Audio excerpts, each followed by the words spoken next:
The ship is already pulling away from the beach when he changes his mind. He's standing in the surf, soaked to the waist, screaming for them to turn the boat around to let him back on board, that he was wrong, that he'll take his chances with a sinking hull and an 8-month voyage home rather than this. Nobody comes back for him. The longboat keeps rowing. Behind him is nothing but volcanic cliffs, wild goats, and the sound of sea lions roaring somewhere in the dark. In front of him, getting smaller by the second, is the last ship, the last crew, the last human face he will see for the next 1,183 days. This is not a movie. This is not a novel, even though it would go on to inspire one of the most famous novels ever written. This actually happened to an actual man on an actual island 400 miles off the coast of Chile, and by the time his ordeal finally ended, he would come back from it so changed that the men who found him weren't sure at first whether he still remembered how to speak. His name was Alexander Selkirk, and to understand how he ended up standing alone in that surf watching his only way home sail off without him, you have to go back a few years earlier, to a hot-tempered, restless young man from a small fishing town on the coast of Scotland who was, by almost every account that survives him, absolutely nobody's idea of easy to get along with. Selkirk was born in 1676 in the town of Lower Largo, the seventh son of a shoemaker, and even as a teenager, he had a well-documented habit of getting into trouble. Church records from the local parish show him being formally summoned to answer for what was politely described as indecent conduct, and rather than show up and face it, he simply ran off to sea instead. That single decision, made by a headstrong kid trying to avoid a scolding, would eventually put him on a collision course with one of the strangest survival stories in recorded history. By his late 20s, Selkirk had become a skilled and experienced sailor, tough enough and capable enough to be given real responsibility.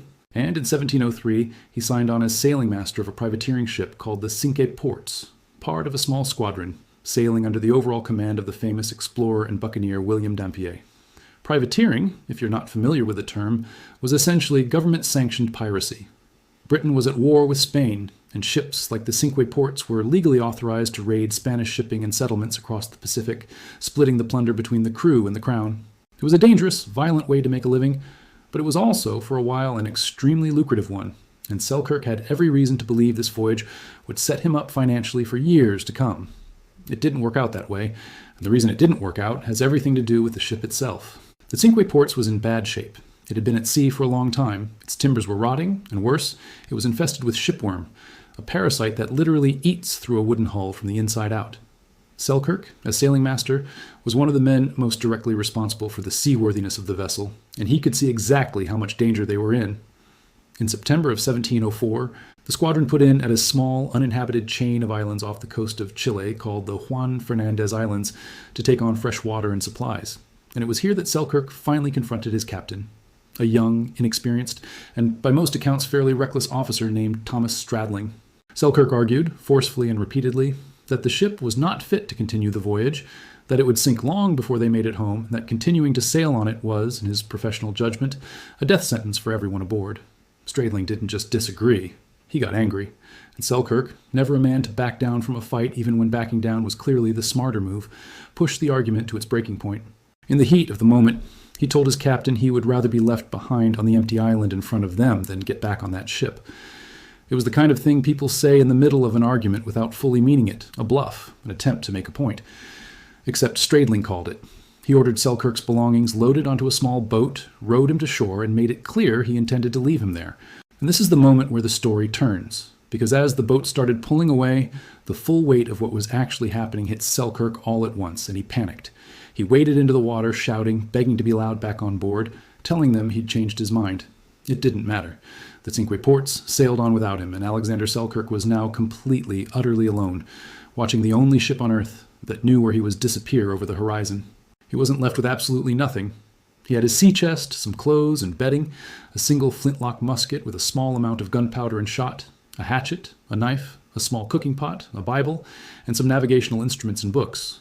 It was, by the standards of a formal marooning, actually a reasonably generous set of provisions, since captains sometimes left mutineers or troublemakers with nothing but the clothes on their back.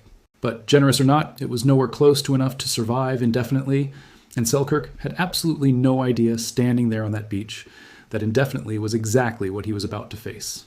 And here's the detail that makes this whole story even more remarkable, because it means Selkirk was right in the most brutal way possible. The Cinque Ports sailed on without him, exactly as it had sailed into that harbor, rotting hull and all. It didn't make it much further. Historical records place it sinking not long afterward off the coast of what is now Colombia. And the surviving crew members, the very men who had rowed away laughing while Selkirk begged to come back aboard, were captured by the Spanish and thrown into brutal captivity, with several of them reportedly dying in prison over the years that followed. The ship Selkirk had refused to sail on, the one he'd staked his entire future on being unseaworthy, went down almost exactly the way he'd warned it would. He had traded a slow, uncertain death alone on an island for what turned out to be, statistically, the better odds. He just had no way of knowing that at the time, and neither did anyone else for years. The first months were, by his own later account, close to unbearable, and it's worth sitting with just how genuinely brutal this stretch of his ordeal actually was, because it's the part that tends to get skipped over in the shorter, sanitized versions of this story. Selkirk sank into a state that we would today almost certainly recognize as severe depression. He barely ate. He didn't build shelter. He simply sat on the shoreline for hours at a time, staring out at the empty ocean, watching for a sail that never came, waiting for a rescue that, as far as he knew, might never happen at all. The island itself seemed to be actively working against him in those early weeks. It was home to a huge, noisy colony of fur seals and sea lions that gathered on the beaches to breed, and their roaring, especially at night, was constant and terrifying, loud enough that Selkirk genuinely struggled to sleep anywhere near the coast. He grew violently ill from eating shellfish that didn't agree with him. He had no fire for a stretch of time, uncertain how to properly strike one, eating what little food he found completely raw. Historians who have studied his account describe this early period as the closest Selkirk came to actually dying on the island, not from any dramatic accident or animal attack, but from simple, grinding despair, the kind that convinces a person there's no longer any point in trying. Something in him broke, and then, slowly, something in him rebuilt itself instead. Nobody knows the exact turning point, whether it was a single moment or a gradual accumulation of small decisions, but at some point, Selkirk stopped waiting to be rescued and started instead preparing to actually live. He moved away from the noisy, exposed coastline and relocated inland into a quieter valley shaded by pimento trees, a fragrant, aromatic wood that would end up playing a critical role in almost everything he built over the years that followed.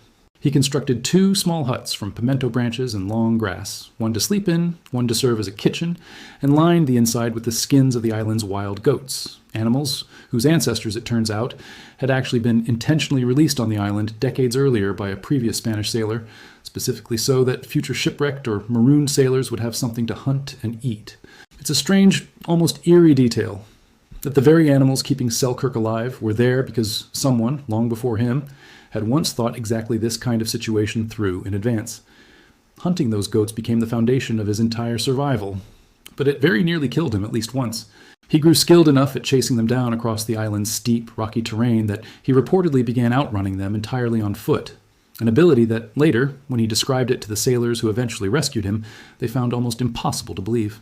On one hunt, he leapt after a goat near the edge of a cliff, misjudged the drop, and fell hard enough to knock himself completely unconscious, lying injured and alone at the base of the fall for what he later estimated was somewhere close to a full day before he regained consciousness and managed to crawl back to his camp. There was no one to notice he was missing, no one to come looking. If that fall had been slightly worse, his story simply ends there, on a rock, with nobody on the planet ever knowing exactly what happened to him. He survived it, and from that point forward, his relationship with the island only grew more sophisticated. When his gunpowder finally ran too low to safely hunt with the musket, he adapted, using dogs, if you could call them that, actually feral cats he had personally trained to help him corner and catch the goats instead, chasing them down and finishing the job with nothing but a knife and raw physical speed. He kept fires burning continuously by rubbing pimento wood together, having learned through what must have been an enormous amount of frustrating trial and error exactly how to coax a flame out of the island's specific timber. He used his knife, sharpened again and again on stones, to fashion new tools as his original ones wore down or broke. When his clothes eventually rotted apart in the humid island air, he made new ones out of goatskin, sewing them together with a nail he'd hammered and reshaped into a crude needle, using threads pulled from an old unraveling piece of linen. His shoes wore out early on and were never successfully replaced, so for most of his 4 years on the island, Selkirk simply went barefoot, and by the time he was eventually found, the soles of his feet had reportedly toughened so completely that he could run full speed across sharp volcanic rock without pain, something the sailors who rescued him watched him do and genuinely struggled to comprehend. Food, once he moved past the raw shellfish that had nearly finished him off in those first grim weeks, turned out to be far more varied than the popular image of a castaway living on nothing but coconuts might suggest. Beyond the wild goats, the island carried its own strange, half-forgotten agricultural history. Earlier sailors, passing through the Juan Fernandez Islands over the decades before Selkirk ever arrived, had left behind small plantings of turnips and cabbage, crops that had since gone feral and spread wild across parts of the island, and Selkirk found and cultivated patches of both to supplement the meat from his hunting. He harvested the soft inner core of native cabbage palms, gathered wild black pepper berries that grew in abundance, and used them to season his meals, going so far, according to his own later account, as to boil his goat meat with turnip and cabbage into something resembling an actual stew rather than simply charring meat over a fire night after night. He fished from the rocky coastline and gathered crawfish and other shellfish once he'd learned, through hard experience, which varieties were safe to eat. It was, by the standards of true castaway survival, an almost balanced diet, and historians studying his account have pointed to it as one of the clearest explanations for how he managed to stay not just alive, but in reportedly excellent physical condition for over 4 consecutive years. And then there were the rats. The island was infested with them, most likely descendants of rodents that had escaped from earlier passing ships, and they became one of the most persistent, exhausting threats of his entire ordeal, not through any single dramatic encounter, but through sheer relentless nightly harassment. They would swarm his hut in the dark and gnaw at his exposed feet and hands while he slept, sometimes drawing blood, and there was seemingly no way to fully keep them out. His solution, when it finally came, turned out to be one of the more oddly touching details of his entire time on the island. Feral cats, likely also descended from ship's cats abandoned or lost by earlier vessels, roamed the island in reasonably large numbers, and Selkirk began deliberately feeding them scraps of goat meat to lure them closer, gradually taming a group of them well enough that they took to sleeping in and around his hut at night, forming a living barrier against the rats. Over time, according to the account he later gave, he ended up with dozens of semi-tame cats and young goats living around his camp, animals he had personally raised and trained, and on evenings when the isolation became too much to bear silently, he would reportedly sing and dance with them, the only companionship of any species he had access to for well over 4 straight years. Loneliness like that does something to a person, and it's worth being honest about that rather than skipping past it in favor of the more adventurous survival details.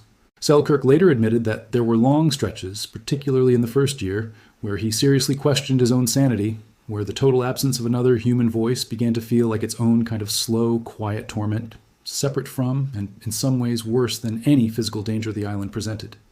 He read from his Bible daily, partly for religious comfort and partly, by his own account, simply to keep his ability to read and process language from atrophying completely in a world with nobody to talk to. It worked mostly. When he was finally rescued, he could still speak, but those who found him noted that his words came out slowly at first, oddly spaced, almost as if he were relearning in real time exactly how conversation was supposed to work. The island wasn't entirely his alone either, and this is a detail that often gets left out of the shorter versions of his story, but which adds a genuinely tense layer to the whole ordeal. The Juan Fernandez Island sat close enough to the South American mainland, and close enough to established shipping routes, that Spanish vessels occasionally passed by or put in for supplies, exactly the way Selkirk's own ship once had. Spain and Britain were, at this point in history, actively at war, and a Scottish sailor found alone on a Spanish-claimed island was not likely to be treated as an unlucky castaway, deserving of rescue. He was more likely to be treated as an enemy combatant, and by some historical accounts, potentially even forced into labor in Spanish silver mines, a fate arguably worse than staying exactly where he was. On at least 2 occasions, Spanish ships did land on the island while he was there. Selkirk, watching them approach from a hidden vantage point, made the decision both times not to reveal himself, and on one particularly close call, Spanish sailors reportedly came near enough to his hiding place, high up in the branches of a tree, that he could hear them talking directly beneath him, close enough that discovery would have meant, at absolute best, capture, and at worst, being shot outright as an enemy privateer caught trespassing on Spanish territory. He stayed silent. They eventually moved on, and Selkirk climbed back down into a solitude that, for all its crushing loneliness, was still safer than the alternative. Years passed this way. 1, 2, 3. His hair and beard grew long and matted. His clothes were entirely goatskin by now. He had built essentially from nothing a fully functioning, self-sufficient existence, complete with his own hunting methods, his own domesticated animals, his own fire-starting technique, and his own daily rhythms and routines on an island with no other human being to share any of it with. And every single day, without fail, he made the climb up to a high lookout point on the island and scanned the horizon for a sail. For over 4 years, there was nothing there. Then, on the 1st of February 1709, that finally changed. 2 ships appeared off the coast, and Selkirk, watching from his lookout, did the only thing he could think to do. He built the largest signal fire he was physically capable of constructing and set it blazing on the highest point of shoreline he could reach, desperate for anyone aboard those ships to notice it before they simply sailed past the way every other empty horizon had for the last 4 years. They noticed. The two ships were the Duke and the Duchess, privateering vessels under the command of an English captain named Woodes Rogers. And in one of those details that feels almost too perfectly written to actually be true, the ship's pilot, the man responsible for navigation, was none other than William Dampier, the very same commander whose original squadron Selkirk had sailed with years earlier, and who had personally been part of the decision-making that put him on this specific island in the first place. Dampier recognized the location immediately and reportedly told Rogers exactly who they were likely to find there. A landing party rowed ashore, and what they found waiting for them on the beach, according to Rogers' own written account published a few years later, was almost impossible to process at first. A man dressed entirely in roughly stitched goatskins, with a wild, overgrown beard, who ran and leapt across the rocky shoreline with an agility that stunned even experienced sailors, and who, when he finally opened his mouth to speak to them, could barely get the words out smoothly, his voice rusty and halting from over 4 years of almost total disuse. It took him time, once aboard the ship, to properly reintegrate even basic conversation, and longer still to reacclimate to cooked, seasoned food after years of eating everything, essentially raw or simply roasted over an open flame. Rogers, both intrigued and genuinely impressed by what this man had managed to accomplish completely alone, gave Selkirk an informal, half-joking title among the crew, governor of the island he'd just been rescued from. Selkirk, for his part, appears to have taken real, quiet pride in exactly what he had survived. By the time the crew's own numbers were counted, Alexander Selkirk had spent 383 days completely alone on an uninhabited island in the Pacific Ocean, from September of 1704 to February of 1709. That's 4 years and 4 months, without a single other human being to speak to, help him, or even simply confirm that he was still, in fact, real. His story doesn't end on that beach either, and the rest of it is almost as wild as the marooning itself. Selkirk rejoined Woodes Rogers' crew, initially as a mate, and went on to take part in one of the most successful privateering voyages of the entire era. Rogers' expedition raided the Spanish-held port of Guayaquil, in what is now Ecuador, and went on to capture several prize vessels along the South American coast, including a heavily laden Spanish merchantman that made virtually everyone aboard, Selkirk included, considerably wealthy by the standards of the time. Selkirk's years of self-reliance on the island had clearly not dulled his usefulness as a sailor either. Rogers placed enough trust in him to eventually give him command of one of the captured prize ships for a stretch of the voyage home, an extraordinary turn for a man who, not long before, had been unable to string together a full sentence without stumbling over the unfamiliar rhythm of human conversation. He finally returned to Britain in October of 1711, a full 8 years after he had originally set sail, and found himself, almost overnight, something close to a minor celebrity. Woodes Rogers published a detailed account of the voyage titled A Cruising Voyage Round the World, including a lengthy description of Selkirk's years alone on the island, complete with striking details that quickly became public fascination. Among them, the claim that Selkirk had, over the years, personally tamed and kept company with several hundred goats, and an even larger number of half-wild cats, all raised entirely by his own hand. Shortly afterward, the prominent essayist and journalist Richard Steele wrote and published his own separate profile of Selkirk's ordeal in a periodical called The Englishman, based on interviews conducted directly with the man himself. Selkirk's story spread quickly through London society, and it caught the attention of a writer named Daniel Defoe, who drew heavily on the broad outline of Selkirk's experience, a lone sailor marooned on a deserted island, forced to survive entirely through his own resourcefulness, when he sat down to write a novel published in 1719 under the title Robinson Crusoe, a book that would go on to become one of the most widely read and endlessly adapted stories in the entire history of English literature. But here's the strange, quietly sad postscript that most retellings of this story tend to leave out entirely, and it might be the most human detail in the whole account. Alexander Selkirk, after everything he went through to survive and return home, after becoming wealthy and locally famous, after finally getting back the very thing he had spent over 4 desperate years fighting to reclaim, never actually settled comfortably back into ordinary life. Friends and acquaintances who knew him after his return described him as restless, withdrawn, and strangely uncomfortable in normal society, someone who reportedly built himself a small isolated shelter in his own family's garden back in Scotland, just so he could occasionally retreat somewhere quiet and alone. Whatever those 583 days had done to him, they had changed something fundamental that simply never fully reversed. Within a few years, Selkirk went back to sea, once again as a naval officer, And in 1721, while serving aboard the HMS Weymouth off the west coast of Africa, he contracted yellow fever and died, and was buried, as was custom for sailors who died at sea, in the ocean itself, with no headstone, no grave, no fixed point on any map marking exactly where he ended up. The island where it all happened still exists today, still sitting roughly 400 miles off the coast of Chile, still home to descendants of the very goats that once kept a desperate, half-starving Scottish sailor alive. In 1966, the Chilean government officially renamed it Robinson Crusoe Island, permanently linking the real place to the fictional story it helped inspire.